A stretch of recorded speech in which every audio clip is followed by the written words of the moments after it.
Hello, I'm Pastor Rob, and just wanted to make a quick note on the illegal immigration issue. Well-meaning Christians are siding with the liberals and humanists on this issue of illegal immigration. As often happens, Christians feel guilty if they don't love the way the world defines it. A touchy-feely, never offend kind of love. But love must be defined by the Bible, and that's not always touchy-feely. The Bible has 4 terms for aliens, strangers, sojourners, temporary residents of the land of the Old Covenant Israel. A zer, a gar, a toshav, and a nakar.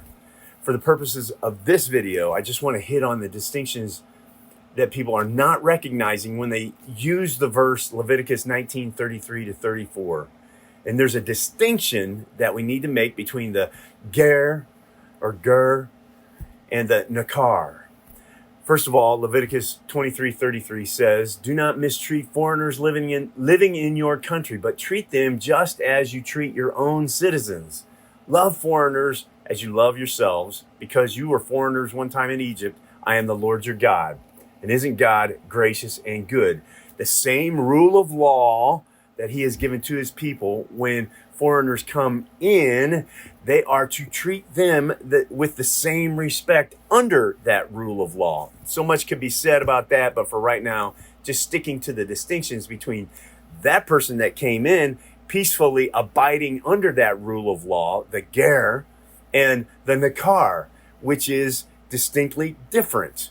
The foreigner living in of a Leviticus 19:33 to 34 is a ger, a permanent resident who was already aware of and abiding by the laws of the land, namely the Old Covenant.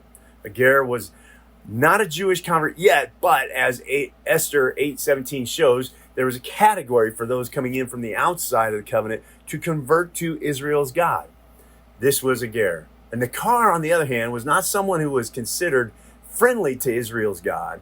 That word is always used with a sharp distinction between the ger foreigner, who was to be treated like their own citizen, and the nakar, which was to be cast out. A nakar could be converted to the covenant with Yahweh, as Isaiah 56, 3 and 6 say, but that's exactly what he had to do. He had to be converted to the covenant, become one of Yahweh or God's covenant people, or be expelled from the land, just as Exodus 23 says. Some will surely say that is harsh, but that's the exact opposite. God was setting up Israel to show the world that there is one God. And he proved it by removing all the other gods and those people, the nakar, from the land. People that came in knew that Israel's God was the one true God.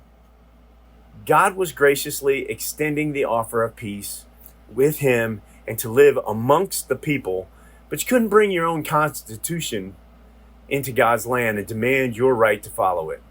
That's like coming into America and waving the flag of Mexico. That doesn't even make sense.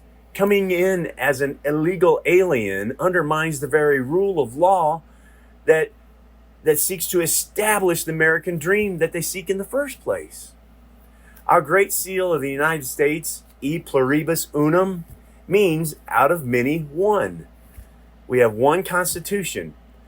And as aliens come in, they subscribe to that Constitution, not come in trying to tear it apart. The Founding Fathers had a different vision for America. May we embrace that same vision, because that's what leads to prosperity. One nation under God. That was the vision of the Founding Fathers.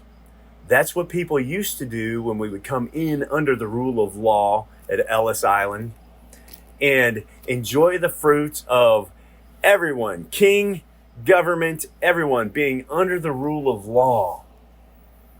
Namely, the law of the land, the Constitution, the American Constitution.